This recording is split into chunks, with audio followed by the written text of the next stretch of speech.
Assalamualaikum warahmatullahi wabarakatuh. Apa kabar semuanya? Kamu guru atau pendidik perempuan, mari sama-sama hijrah mengikuti langkah-langkah sosok mulia yang cantik, cerdas, bijaksana, dan sosok ibu guru terviral sepanjang abad. Siapa lagi kalau bukan Ummu Aisyah radhiyallahu anha, istri Rasulullah Shallallahu Alaihi Wasallam.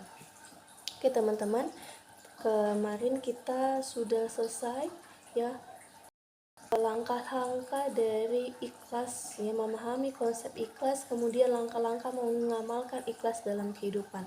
Di pertemuan kali ini ya, untuk di tanggal 4 September 2025 ini ya teman-teman, kita akan melanjutkan dari yang kemarin 4 item, yaitu kita ulangi sedikit. Yang pertama, niatkan segala sesuatu hanya untuk Allah.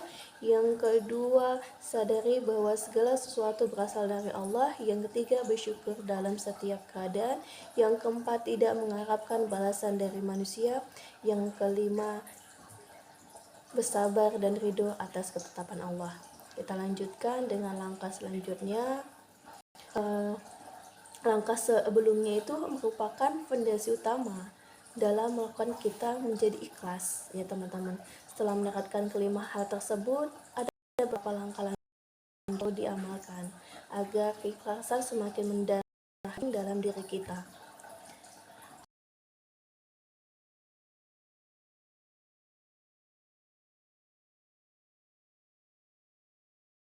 Bukan yang keenam,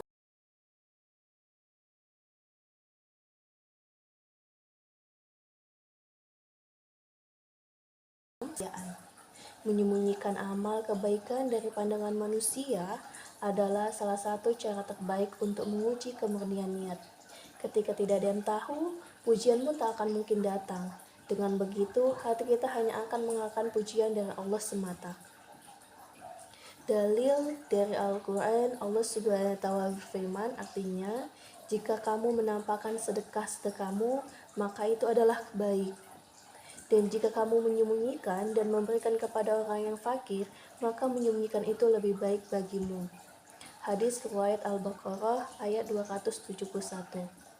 Ayat ini secara eksplisit menganjurkan untuk menyembunyikan sedekah, yang mana hikmah utamanya adalah untuk melatih keikhlasan. Walaupun ya baik juga untuk terang-terangan, untuk kita niatkan seperti yang kita di awal ya, ana malu biniat, semua segala sesuatu itu berasal dari niat. Kita niatkan, boleh terang-terangan kita niatkan untuk mengajak teman-teman yang belum sedekah untuk ikut. Tapi ingat teman-teman, pujian ketika ada kata pujian,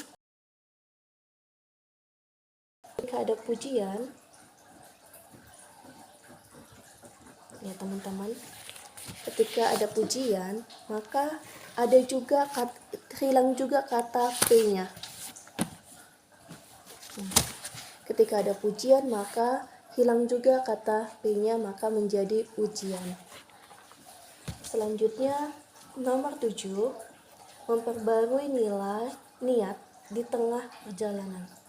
Itulah seperti saya bilang tadi, inamal tu biniat, semua itu berasal dari niat.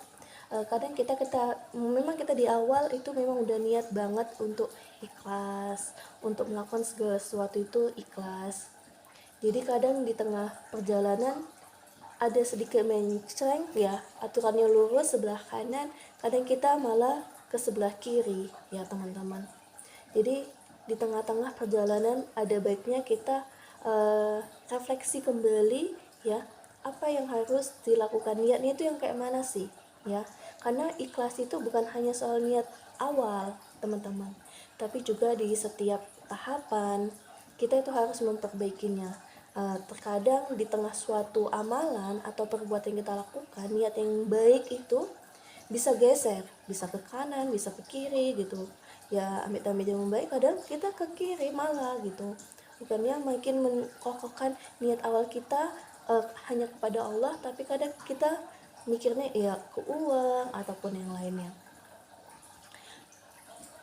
muncul keinginan untuk dipuji juga, seperti itu teman-teman. Oleh karena itu pentinglah untuk kita memperbarui niat dan mengingatkan diri kita bahwa tujuan kita hanya kepada Allah Subhanahu wa Ta'ala.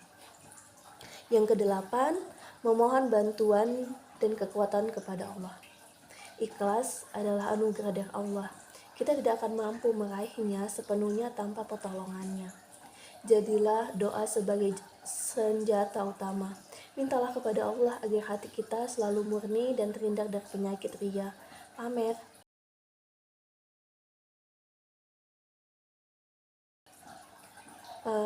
Nauzubillah min zailit. Ya, ini sebagai cambukan saya juga, sebagai ya cambukan untuk kita semua, cambukan untuk hindari dengan kata ria, pamer, dan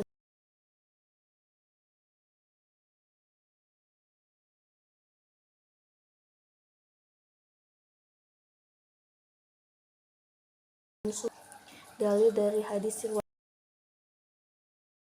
katakan bahwa Rasulullah SAW penyakit hati.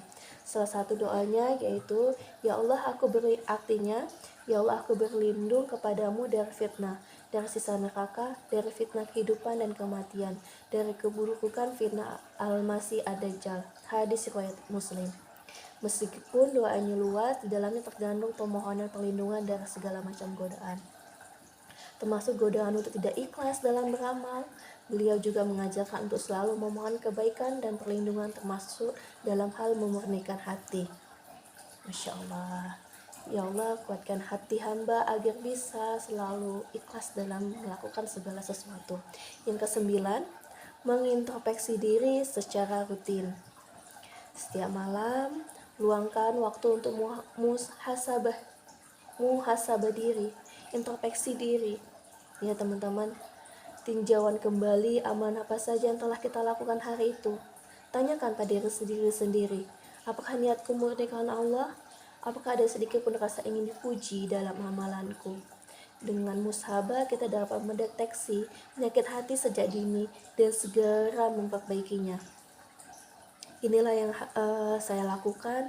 Mengintrospeksi diri secara rutin adalah langkah awal untuk kita tahu dan tidak gampang menjadikannya menjadi apa.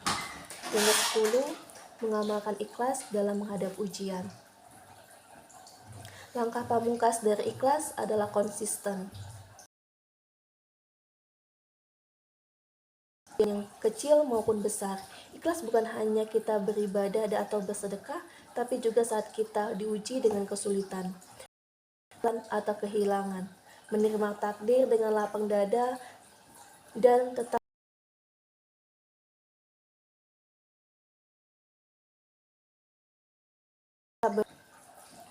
ya teman-teman.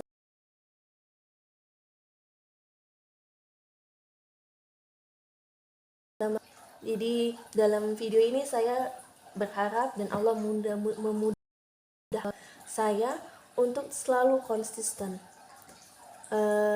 Sangat sulit bagi saya dalam konsisten ini, tapi sama-sama kita perbaiki teman-teman untuk menghadapi kekonsistenan yang sebagai perempuan itu ada kadang mood swingnya. Ya teman-teman, kadang kita datang bulan itu membuat kita jadi agak malesan, nggak sholat aja, jadi agak dimundurkan ketika waktu sholatnya, ataupun ya situlah kelemahan kita sebagai seorang perempuan yang moodnya itu swing banget gitu ya, kadang naik dan turun, kalau ketika naik tinggi kali, kalau turun pas turun banget, seperti itu ya. Ya teman-teman, dalil dari hadis riwayat Aisyah radhiyallahu meriwayatkan Rasulullah SAW tidak pernah memilih di antara dua perkara, melainkan beliau memilih yang paling mudah selama tidak mengandung dosa. Jika mengandung dosa, beliau adalah yang paling jauh darinya. Dan Rasulullah SAW tidak pernah marah untuk dirinya sendiri, kecuali jika ada hal yang diharamkan Allah dilarang, maka beliau marah karenanya. Hadis riwayat Al-Bukhari dan Muslim.